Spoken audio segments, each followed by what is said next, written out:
नमस्कार, परत एकदा सर्वांचं स्वागत. आजच्या लेक्चरला आपल्याला कोलार्च लॉ आणि कोलार्च लॉचे ॲप्लिकेशन्स बघायचे आहेत. याच्या अगोदरच्या लास्ट लेक्चरला आपण काय लिहिलं होतं, कोलार्च इक्वेशनचा यूज करून आपण एखाद्या स्ट्रॉंग इलेक्ट्रोलाइटची लॅम्बडा झिरोची व्हॅल्यू ग्राफवरून फाइंड आउट करू शकत होतो. आणि ती जी मेथड होती, ज्या मेथडमध्ये आपण काय केलेलं होतं, कोलार्च इक्वेशनचा उपयोग करून लॅम्बडा झिरोची व्हॅल्यू फाइंड आउट केली, म्हणजे जो ग्राफ काढला त्याला एक्स्ट्रापोलेशन मेथड असं म्हटलं होतं. आणि त्या एक्स्ट्रापोलेशन मेथडवरून आपण जर का वीक इलेक्ट्रोलाइट असेल तर वीक इलेक्ट्रोलाइटची लॅम्बडा झिरोची व्हॅल्यू आपल्याला काढणं शक्य होत नव्हतं. मात्र जर आपण कोलार्च लॉचा उपयोग केला किंवा कोलार्च लॉ आपण समजून घेतला आणि त्याची ॲप्लिकेशन जर समजून घेतली तर त्या ॲप्लिकेशनवरून आपण वीक इलेक्ट्रोलाइट जरी असेल तर त्याची लॅम्बडा झिरोची व्हॅल्यू फाइंड आउट करू शकतो. लॅम्बडा झिरो म्हणजे काय? Lambda zero is nothing but molar conductivity of electrolyte at infinite dilution, किंवा त्या ठिकाणी आपण झिरो कॉन्सन्ट्रेशन असं म्हणतो. तर चला बघूया कोलार्च लॉ नक्की काय आहे, त्याचे स्टेटमेंट काय असेल किंवा एक्सप्लेनेशन त्याच्यामध्ये काय येईल, आणि त्याच्यानंतर त्याचे ॲप्लिकेशन्स काय काय आहेत. तर कोलार्च लॉचं जर आपल्याला इथे इक्वेशन्स घ्यायचं असेल तर इक्वेशन त्याचं काय येतं बघा, lambda zero is equal to N cation into lambda zero cation plus N anion into lambda zero anion. तर याचं नेमकं मिनिंग काय बघा, याच्यामध्ये ज्या ज्या टर्म्स आल्या त्या प्रत्येक टर्मला काय म्हटलं जातं. आता हा लॉ कधी येतो, at infinite dilution. At infinite dilution, किंवा त्याला आपण काय म्हणू शकतो, दुसरा मगाशी मी शब्द घेतलेला होता, और it is called as at zero concentration. आता याच्यामध्ये प्रत्येक टर्म का आलेलं बघा, ही टर्म आपल्याला याच्या अगोदर झालेलं आहे. This is a lambda zero. Lambda zero means काय, that is the molar conductivity of any electrolyte at infinite dilution. म्हणजेच तर लॅम्बडा झिरो असणार आहे ते काय असणार आहे, molar conductivity of electrolyte at zero concentration, हे झालं लॅम्बडा झिरो.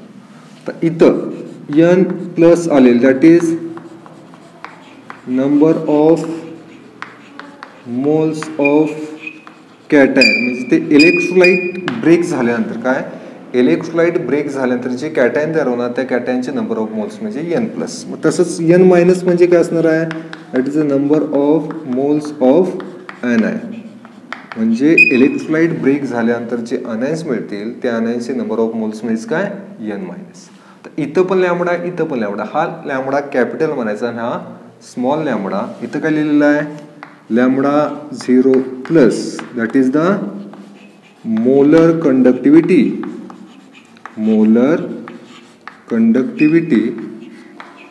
Of cation. कुणाची मोलर कंडक्टिव्हिटी आहे, कॅटायनची मोलर कंडक्टिव्हिटी आहे at zero concentration. At zero concentration. आणि लास्ट टर्म आता तुमच्या लक्षात आलेलीच असेल, कोणत्या आहे ती, lambda zero minus, that is the molar conductivity of cation ऐवजी काय येणार, एनायन ॲट झिरो कॉन्सन्ट्रेशन. त्याच्यातल्या टर्म्स एकदा तुम्हाला लक्षात आल्या की तुम्हाला हा लॉ सुद्धा समजायला इझी होतो, किंवा याच्यावरून तुम्ही ते डायरेक्ट याचं स्टेटमेंट सुद्धा बनवू शकता. तर आपण ह्या लॉचा आता स्टेटमेंट समजून घेण्याचा प्रयत्न करूया. काय स्टेटमेंट इथे लिहिलं आहे, ॲट इनफायनाईट डायल्युशन, ज्याला आपण झिरो कॉन्सन्ट्रेशन किंवा इनफायनाईट डायल्युशन म्हणतो, ती कंडिशन जर असेल, इच आयन मायग्रेट इंडिपेंडंट ऑफ कोआयन. म्हणजे समजा आपण एखादं इलेक्ट्रोलाइट घेतले तर त्याच्यामध्ये दोन टाईपचे आपल्याला आयन्स बघायला मिळणार आहे. त्याच्यातला एक असणार आहे कॅटायन, दुसरा असणार आहे एनायन. इनफायनाईट डायल्युशनला काय होतं, तर इनफायनाईट डायल्युशनला कॅटायन आणखी एनायनमधलं जे काय अट्रॅक्शन आहे ते कम्प्लिटली ॲबसेंट होतं. म्हणजे पूर्णपणे अट्रॅक्शन त्यांच्यातलं काय होतं, निघून जातं. आणि कॅटायन आणि एनायनमधलं अट्रॅक्शन कम्प्लिटली निघून गेल्यामुळे त्याचा इफेक्ट काय होतो, कॅटायन आहे ते स्वतंत्रपणे मायग्रेट होतात ॲनायन सुद्धा स्वतंत्रपणे मायग्रेट होतात, म्हणजे त्यांच्या मायग्रेशनवर अपोजिट आयन कोणत्या प्रकारचं अट्रॅक्शन क्रिएट करत नाहीत, त्यामुळं त्यांच्या मायग्रेशनवर अपोजिट आयनचा काही इफेक्ट आपल्याला झालेला बघायला मिळत नाही.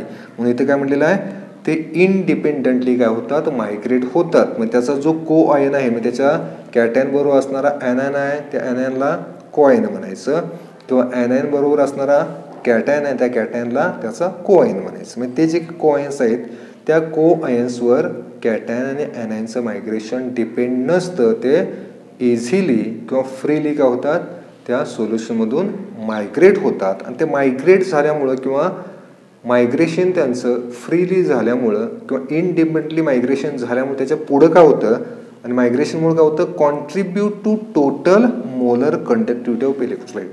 आणि ते मायग्रेट होत असताना जी काय त्या सोल्युशनची टोटल मोलर कंडक्टिव्हिटी आहे, त्या मोलर कंडक्टिव्हिटीमध्ये स्वतःचं काय करतात, कॉन्ट्रीब्युशन त्या ठिकाणी देतात. कारण इलेक्ट्रोलाइट म्हटलं की आपल्याला माहीत आहे की जी दोन पार्टमध्ये ब्रेक होते, त्याच्यातला एक पार्ट असतो कॅटायन, दुसरा पार्ट असतो ॲनायन. कॅटायन ॲनायनच्या मुवमेंटवर त्याच्यामध्ये आपल्याला कंडक्टन्स बघायला मिळेल.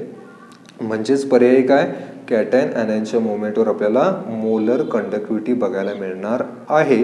मात्र इनफायनाईट डायल्युशनमध्ये कॅटायन असतील किंवा ॲनायन असतील हे फ्रीली मूव्ह होतात, इनडिपेंडंटली मूव्ह होतात. आणि इनडिपेंडंटली मूव्ह होत असताना जी काय टोटल मोलर कंडक्टिव्हिटी त्या ठिकाणी बघायला मिळेल, त्या टोटल मोलर कंडक्टिव्हिटीमध्ये कॅटायनचं स्वतःचं एक फिक्स कॉन्ट्रीब्युशन राहतं आणि ॲनायनसुद्धा स्वतःचं फिक्स कॉन्ट्रीब्युशन राहतं. आणि हे कॉन्ट्रीब्युशन करत असताना जो कॅटायन स्वतःचं कॉन्ट्रीब्युशन त्या मोलर कंडक्टिव्हिटीमध्ये करणार आहे, तो कॅटायन त्याच्या जोडीला कोणता ॲनायन आहे याचा विचार करत नाही. म्हणजेच काय, कॅटायनच्या जोडीला कोणताही ॲनायन असेल तर त्या कॅटायनचं राहणारं मोलर कंडक्टिव्हिटीमधलं कॉन्ट्रीब्युशन हे फिक्सच राहतं. मात्र कधी, ॲट इनफायनाईट डायल्युशन. जसं कॅटायनच्या बाबतीत होतं सेम तसं ॲनायनच्या बाबतीत. म्हणजे काय, इनफायनाईट डायल्युशनला ॲनायनचं सुद्धा स्वतःचं फिक्स असं मोलर कंडक्टिव्हिटीसाठी कॉन्ट्रीब्युशन राहतं. आणि ते कॉन्ट्रीब्युशन सुद्धा तो ॲनायन फ्रीली देतो.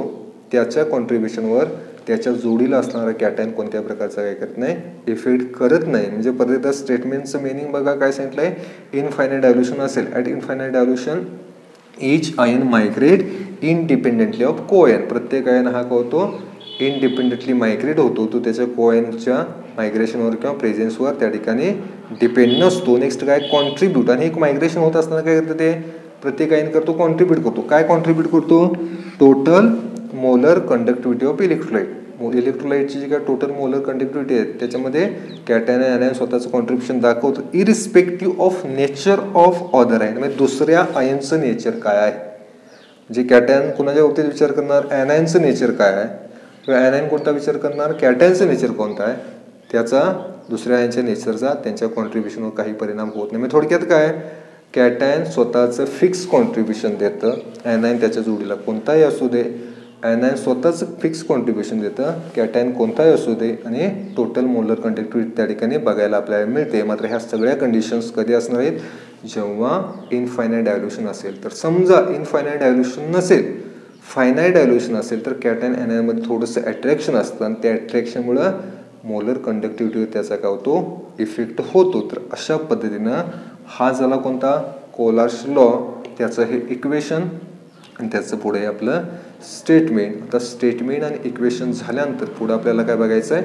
याची ॲप्लिकेशन्स बघायची आहेत. तर याचं फर्स्ट ॲप्लिकेशन बघा. तर याचं फर्स्ट ॲप्लिकेशन काय, या इक्वेशनवरूनच आपल्याला लक्षात येतं. काय येतं, याचं फर्स्ट ॲप्लिकेशन काय आहे, ते कसं आहे, used to calculate lambda zero. Lambda zero म्हणजे काय, molar conductivity at infinite dilution of electrolyte. म्हणजे इनफायनाईट डायल्युशनला इलेक्ट्रोलाइटची जी काय मोलर कंडक्टिव्हिटी आहे, ती मोलर कंडक्टिव्हिटी आपण काय करू शकतोय, हा लॉ वापरून किंवा या लॉचं स्टेटमेंट किंवा या लॉचं एक्सप्लेनेशन समजून आपण त्याचा यूज या ठिकाणी करू शकतो. म्हणजे आता इथं एक्झाम्पल बघा, समजा आपल्याजवळ KCl ही इलेक्ट्रोलाइट आहे. कोणती, KCl. ह्या इलेक्ट्रोलाइटचं आपल्याला काय काढायचं आहे, लॅम्बडा झिरोची व्हॅल्यू काढायची. मग आपल्याला फाइंड आउट काय करायचं आहे, lambda zero for KCl is equal to. आता इथं आपण लिहिलेलं आहे. इथं आपल्याला कॅटायनचं आणि ॲनायनचं फॉर्मेशन करायचं आहे आणि त्यांची जी काय मोलर कंडक्टिव्हिटी असणार आहे इनफायनाईट डायल्युशनला किंवा झिरो कॉन्सन्ट्रेशनला, त्यांची आपण बेरीज केली की त्या ठिकाणी आपल्याला लॅम्बडा झिरोची व्हॅल्यू बघायला मिळेल. म्हणजे बघा आता याचं जर ब्रेकिंग झालं तर याचं पहिल्यांदा कॅटायन कोणतं तयार होणार बघा. पहिला लॅम्बडा झिरो, कॅटायन कोणतं असणार आहे के प्लस प्लस ॲनायन कोणतं असणार आहे Cl मायनस. म्हणजे Cl मायनस सुद्धा आपल्याला काय घ्यायचं आहे लॅम्बडा झिरो. हा झिरो म्हणजे काय झिरो कॉन्सन्ट्रेशन आणि ह्या व्हॅल्यूज काय असतात फिक्स असतात. म्हणजे काय के प्लसचा लॅम्बडा झिरो फिक्स असतो, Cl मायनसचा लॅम्बडा झिरो फिक्स असतो. म्हणजेच काय के प्लसच्या जोडीला Cl मायनस असो किंवा दुसरं कोणतंही असो ॲनायन, त्यानं के प्लसच्या लॅम्बडा झिरो काही इफेक्ट होत नाही. किंवा Cl मायनसच्या जोडीला के प्लस असो किंवा दुसरा Na प्लस असेल, Li प्लस असेल, Ca+2 असेल, त्यानं इथं काही इफेक्ट होत नाही. याचं स्वतःचं कॉन्ट्रीब्युशन फिक्स राहतं, याचं स्वतःचं कॉन्ट्रीब्युशन फिक्स राहतं आणि ह्या व्हॅल्यू कायम कशा असतात कॉन्स्टंट असतात. म्हणजे ह्या व्हॅल्यूज जर आपल्याला माहीत असतील, कारण ज्या क्वांटिटी फिक्स असतात त्या व्हॅल्यू आपल्याला नोन असू शकतात किंवा नोन असतात. म्हणजेच या व्हॅल्यूज जर आपल्याला ठाऊक असतील तर आपण त्याच्यावरून या ठिकाणी इलेक्ट्रोलाइटचं लॅम्बडा झिरोची व्हॅल्यू काढू शकतो. आपण अजून एक एक्झाम्पल घेऊ. समजा आपल्याला लॅम्बडा झिरो फाइंड आउट करायचं आहे CaOH होल ट्वाईस. कशाचा CaOH whole twice is equal to, आता याचं जर ब्रेकिंग झालं आहे इलेक्ट्रोलाइट्स तर याच्यापासून कॅटायन कोणता मिळणार आहे Ca+2 हा कॅटायन मिळेल आणि ॲनायन कोणता मिळणार आहे OH मायनस हा त्या ठिकाणी काय मिळेल ॲनायन बघायला मिळेल. म्हणजे इथं OH मायनस, मात्र OH मायनसचे नंबर आता किती असणार आहे 2 असणार. मग हे जे आपण घेतले Na प्लस म्हणजे कॅटायनची संख्या आणि N मायनस म्हणजे काय ॲनायनची संख्या. म्हणजे इथं मी असं करू शकतो lambda zero Ca+2 plus lambda zero OH minus, मात्र इथं नंबर किती येणार आहे 2 हा नंबर येईल, कारण याचे जेव्हा काय होईल डिसोसिएशन होईल तेव्हा 2 OH मायनस आयन्स या ठिकाणी फॉर्म झालेले आपल्याला बघायला मिळतील. झाल्याचं फर्स्ट ॲप्लिकेशन. काय केलं आपण फर्स्ट ॲप्लिकेशनमध्ये एखाद्या इलेक्ट्रोलाइटचा लॅम्बडा झिरो कॅल्क्युलेट केला ॲट इनफायनाईट डायल्युशन. कारण लॅम्बडा झिरोचा अर्थ काय molar conductivity at infinite dilution. परत एकदा लक्षात घ्या ह्या क्वांटिटी आपल्या फिक्स असणार आहेत. त्या क्वांटिटीची व्हॅल्यू माहीत असेल तर आपल्याला इलेक्ट्रोलाइटचा सुद्धा लॅम्बडा झिरो फाइंड आउट करता येतो आणि यांच्या क्वांटिटी त्याच्या बाजूला असणाऱ्या कॉईनवर डिपेंड नसतात. दिस इज अ फर्स्ट ॲप्लिकेशन. तर याचं आता सेकंड ॲप्लिकेशन बघा. हे कोलारिस लॉ कशासाठी वापरला तो used to calculate lambda zero of weak electrolyte. कोणता शब्द तुम्ही वापरला मी तर वीक इलेक्ट्रोलाइट. वीक इलेक्ट्रोलाइटचा लॅम्बडा झिरो आपण फाइंड आउट करू शकतो. याच्या अगोदरच्या लेक्चरला आपण बघितलं की जर आपण एक्स्ट्रापोलेशन मेथडने गेलो, एक्स्ट्रापोलेशन मेथड म्हणजेच कोणते तो ग्राफ आपण जो रिप्रेझेंट केलेला होता तो, त्या एक्स्ट्रापोलेशन मेथडनं आपण फक्त स्ट्रॉंग इलेक्ट्रोलाइटचा लॅम्बडा झिरो काढणं आपल्याला पॉसिबल होतं, वीक इलेक्ट्रोलाइटचा लॅम्बडा झिरो काढणं आपल्याला पॉसिबल नव्हतं. मात्र जर आपण कोलार्च लॉ समजून घेतला, त्याची ॲप्लिकेशन समजून घेतली, तर त्या ॲप्लिकेशनचा यूज करून आपण वीक इलेक्ट्रोलाइट सुद्धा लॅम्बडा झिरो फाइंड आउट करू शकतो. ते कसं करायचं ते आपण या ठिकाणी आता एक एक्झाम्पल घेऊन समजून घेण्याचा प्रयत्न करू. समजा फॉर एक्झाम्पल आपल्याला लॅम्बडा झिरो फाइंड आउट करायचं आहे. कुणाचं करायचं आहे ॲसेटिक ॲसिड्स. म्हणून मी इथे लिहिलं ब्रॅकेटमध्ये काय CH3COOH याचा मला लॅम्बडा झिरो फाइंड आउट करायचं. आता याचं जर काय झालं डिसोसिएशन झालं तर आपल्याला 2 टाईपचे आयन्स बघायला मिळतील. तर एक असणारा कॅटायन, दुसरा असणारा ॲनायन. तर याच्यामध्ये ॲनायन कोणता येतो बघा. ॲनायन कोणता तयार होणार CH3COO मायनस हा असेल ॲनायन आणि याच्यामध्ये कॅटायन कोणता असेल H+ हा असेल कॅटायन. कारण इथून हा बॉन्ड काय होतो ब्रेक होतो. हा पार्ट असतो निगेटिव्ह, हा पार्ट असतो पॉझिटिव्ह. आता ह्या ॲनायनचा मी लॅम्बडा झिरो घेतला, हा याचा लॅम्बडा झिरो झाला, प्लस हा जो कॅटायन आहे त्याचा पण आपल्याला लॅम्बडा झिरो केला पाहिजे. म्हणजेच काय आपल्याला CH3COO मायनसचा लॅम्बडा झिरो माहीत पाहिजे आणि H+चा लॅम्बडा झिरो माहीत असायला पाहिजे. मात्र हे जर आपण एक्स्ट्रापोलेशन मेथड म्हणजे याच्या अगोदरच्या लेक्चरला जी आपण मेथड बघितली त्या मेथडने गेलो तर आपल्याला पॉसिबल होत नाही. मग आता याला पर्याय काय, तर याला पर्याय काय कोलार्च लॉचा उपयोग करून हे कसं फाइंड आउट करायचं. बघ या ठिकाणी काय करायचं 3 अशा स्ट्रॉंग इलेक्ट्रोलाइट घ्यायच्या की त्या स्ट्रॉंग इलेक्ट्रोलाइटचा उपयोग करून आपण ह्या वीक इलेक्ट्रोलाइटचा लॅम्बडा झिरो काढू शकतो. मग त्या 3 स्ट्रॉंग इलेक्ट्रोलाइट कोणत्या घ्यायचे आहेत बघा. एक त्याच्यातलं आपण यूज केलं CH3COO ही स्ट्रॉंग इलेक्ट्रोलाइट आहे ज्याचं नाव आहे सोडियम ॲसिटेट. दुसरी स्ट्रॉंग इलेक्ट्रोलाइट मी कोणती या ठिकाणी घेतली, दॅट इज द SCl. आणि थर्ड कोणती घेतली, NaCl. आता हे कसं मी करतोय बघा. समजा मी काय केलं, हे जे काय आहे पहिली स्ट्रॉंग इलेक्ट्रोलाइट त्याचा लॅम्बडा झिरो घेतला.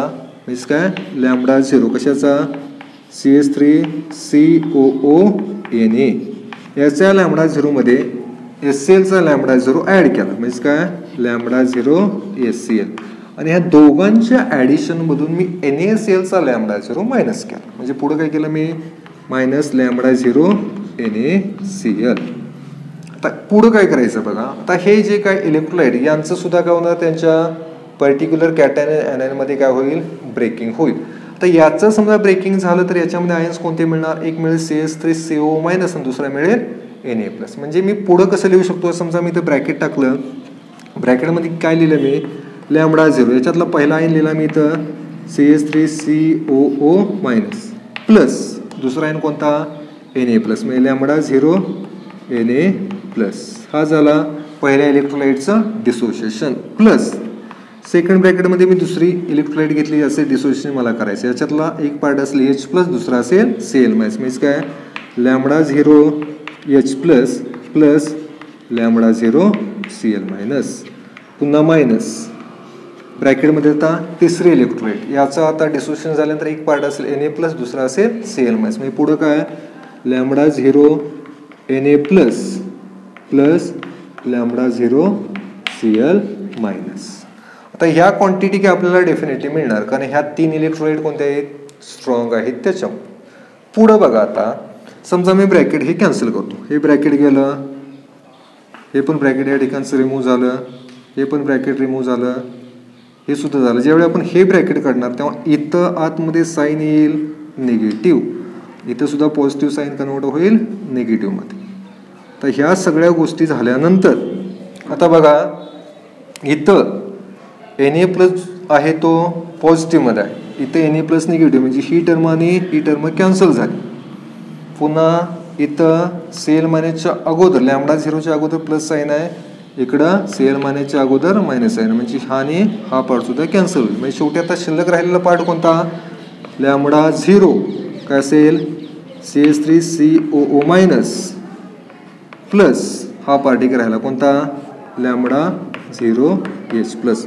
आणि हे सेम पार्ट कुणासाठी होते, फॉर ए ॲसिडिक ॲसिड. बघा इथे लॅम्बडा झिरो CH3COO मायनस आणखीन लॅम्बडा झिरो H प्लस. म्हणजे ह्या 3 स्ट्रॉंग इलेक्ट्रोलाइट जे आहेत, ह्या स्ट्रॉंग इलेक्ट्रोलाइटचा जर आपण लॅम्बडा झिरो एक्स्ट्रापोलेशन मेथडनं जर का फाइंड आउट केला तर त्या व्हॅल्यूज यूज करून आपण काय होऊ शकतो, या ठिकाणी वीक इलेक्ट्रोलाइट सुद्धा लॅम्बडा झिरो फाइंड आउट करता येतात. अशा पद्धतीने ही 2 ॲप्लिकेशन झालीत कोणाचे, ऑफ द कोलार्च लॉ.